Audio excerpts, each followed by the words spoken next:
Y'all ready? Margot, your hair looks like a glorious 70s femme fatale Bond girl, and I'm just living. You guys, it's because I'm wearing pajamas. Like, Oh, I love it. Living.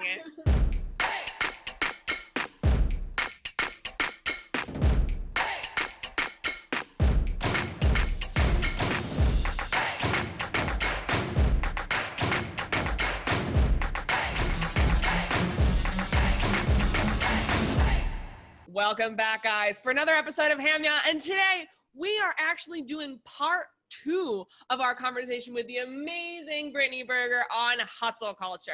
So I know you guys watched part 1, and we're so excited to dig into this piece today. So let's get right back into it.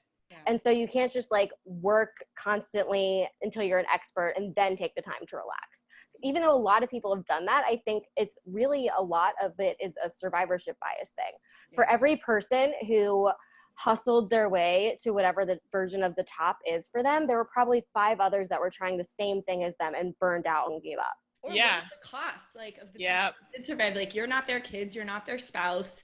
You don't know what their internal life is and if they actually have satisfaction and fulfillment or even the money that they think that they were chasing. Yeah, absolutely. And you also can't, with the 10,000 hours, you can't just shut off those habits. And I think that's where what Margaret and I were talking about when we did the boundaries episode as well. And what we're talking about so much now is it's like, okay, we're just going to work as hard as I possibly can now to build out that momentum and do the thing. And then the thing happens and you're just like, okay, where's the next mountain? Like, let's climb. And it just starts being this cycle of a constant sort of reach, and strive, which fries us. But because that's what we taught, thanks to the myth of the American dream and life in a capitalist society, that was the most important piece of our worth as human beings. Like, it was important for us to be a productive member of society. If we were doing stuff and making money, making things, supporting our families, of course, is a part of the equation. But it was basically like, if you are not working, who are you?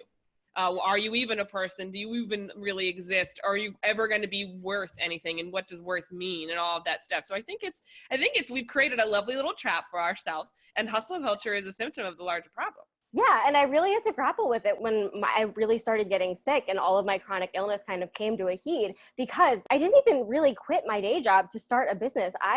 When I did it, I wasn't sure if I was going to be going into my business full time or going on to disability.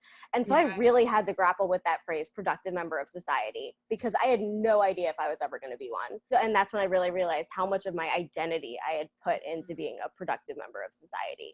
And it was like everything. I was at a friend's wedding shower over like 2 weeks ago, and they were telling their friends about how like, oh yeah, like she was the hard worker. And I was like, God damn it, I was. But now I'm the one having fun too. Like, they used to always make fun of like when we would be hanging out watching TV in college, I would also be blogging on my laptop. That was like the early days of my blogging. And they go like, but you did it. And I was like, yeah, but I had such a miserable few years that like, imagine where I would be if I had worked a little bit less hard back then and didn't have to take like basically 2 years off for all the rest that I had missed out on. And so often the moments where we're seen as killing it are the moments when we're having the hardest time. Yeah. Because we're juggling a million things. Of like, culturally, we went from an industrial age to a connection economy. And I don't feel like our work habits have shifted. Like, we're still working as if it's an industrial age. And when I hear people, I have a lot of friends in more like traditional corporate organizations, and they'll say things to me like, oh, well, you got to put in the hours, you got to put in the face time. And I'm like, that doesn't make any fucking sense. So your boss happens to see your face? What about getting actual work done? And I was a victim of this too when I worked in corporate. I would always be like, oh, they need to see me. They need to physically here. And that made sense when you would go home and there was literally no way to do work. And I remember talking about this with my parents as it pertained to spending quality time with my daughter, because I was feeling constantly like we weren't having quality time and we were being interrupted and everybody wanted to FaceTime. And my parents were like, it's so interesting, the demands on your time that didn't happen when we had you, because we didn't have smartphones. So when we were home with you, we weren't doing work because we physically couldn't. And my parents were entrepreneurs, by the way, and they were really successful entrepreneurs. So like, they're sitting there being like, we know for a fact you don't have to put yourself into illness because we didn't do it. But it was also not the norm then. Like, it was a big deal to take a call after hours because it was so hard to find that person and like figure out where to call them. It's like those episodes of Mad Men when they're finding Don Draper, like calling the bars. Yeah, I was like, oh God, that's so much work. How many bars did you call? And like, how many have to go up to? But think about that today. It's a matter of 2 seconds that you're constantly interrupting someone, and that's considered okay. That's considered the norm, and it's actually a disadvantage to your career if you don't respond, allegedly. And what I love that Brittany has done that the audience doesn't know is like she set really, really beautiful boundaries about how you're allowed to reach her. So even in this episode, Britt was really strict about when she checked her email. And I thought that was so beautiful. Like we were jealous. Like there would be days like where she didn't respond and she was like, yeah. We were like, oh, right. My email on that day. And you also accept the consequences though. Like we eventually got it scheduled. Was it imminent? Was it an emergency? No. You know, like I think that is a muscle that you have to start building. And like kudos to you for enduring that. Thank you. And this is where I will thank one person who I think is pretty hustle culture-y, but Tim Ferris, because I know that like the 4-Hour Workweek talks a lot about this exact thing, about how workplaces like aren't really built for our modern habits. And so while he makes suggestions that are very hustle culture-y, like I know that like his PS that he suggests in the book is like, I only check email once a week, don't expect to hear back, don't bother me. And it kind of makes like the recipient feel guilty. I don't want that, but I do love the mindset of being less in your email. So I have a PS that's just like, hey, I am not in my inbox much, but I do want to hear from you and I can't wait to get back to you. Just be patient for that. Yeah. And it's we're in an era of now. And this is actually why I had to delete Facebook and Facebook Messenger from my phone, was there were constantly people like in my Facebook Messenger tagging me. There were all constant notifications. And it's the same with, you know, most social platforms, but Facebook, it started to get to a point where I was feeling really suffocated, where it was basically like if someone didn't reach me via email, they would hit my Facebook Messenger. Be like, hey, I'm trying to reach you. I'm like, I know. Oh my God, please leave me alone. I can't breathe. But I want to play a little game before we sign off. Is that okay with you, ladies? Yeah, of course. Hear which hustle culture phrase you would like to banish from the earth. What would you not care if you never fucking heard again and never uttered and was erased from the washes of social media history? I think I know which one I would do, I think. That is a great question. Oh my God, I really have to think. Me too. Gut check. I'll start. I think for me, it's fucking #team_no_sleep. That drives me insane, and I'll tell you why. First of all, it was started, I believe, as a party hashtag where people were at the clubs late, which like once upon a time, I was able to do that. It was a very brief time. But two, I think people celebrating the fact that they are not sleeping and working constantly. Arianna Huffington, I almost said Ariana Grande. Another icon. Another icon. Why not? Tomato. I remember she was giving an interview about her book, The Sleep Revolution. And she was basically talking about how people would walk in and be like, wow, I just worked all night on that presentation and I just got no sleep. And she would look at them and say, like, if you haven't slept, you're basically coming into work drunk. Why are you bragging to me about coming into work drunk? And I was like, Miss Grande, how could you? But it's true. I think it's such an interesting reframe. And I think bragging about something that has a huge negative impact on your health is fucked up. Finding a reason to celebrate it, giving it a reason to fuel your ego, and having other people admiring it with a little up hand emojis. Fuck that. No more team, no sleep. That's what I'd strike from the earth. All right, I'm scrolling through Instagram to like see what I've written about.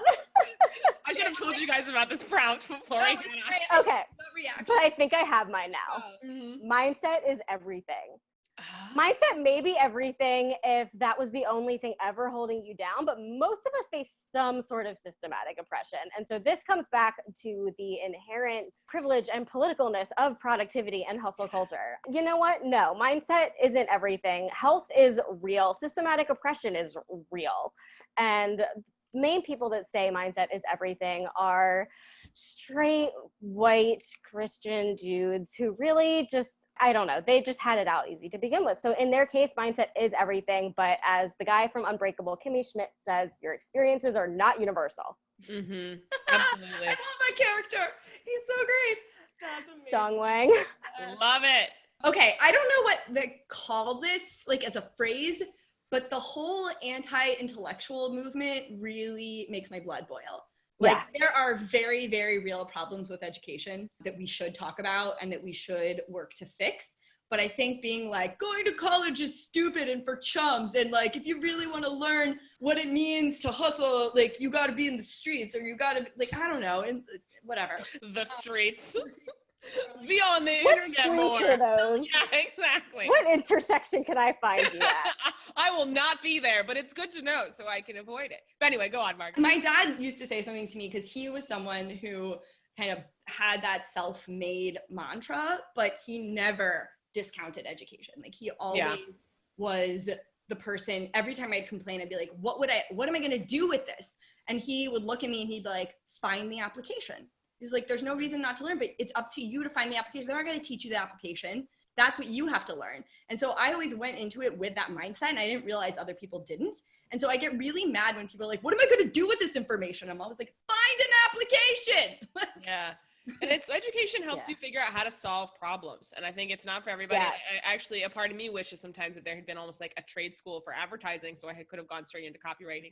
But at the same time, if I didn't have my background in public relations, anthropology, and English lit, it would not have given me the leg up on the copywriting that I currently have. So I'm pro university. I'm anti people taking on hundreds of thousands of dollars in student loans for things that they're not going to do. But I totally agree. I think it's the anti-intellectualism, the like, just start selling sneakers, man. Or like, you know, start become this kind of bro or that kind of bro, or start investing. Like there are so many different outlets for people to take alternative paths, but that doesn't necessarily mean that college is not helpful and that getting an actual degree in something is actually going to harm you in some way.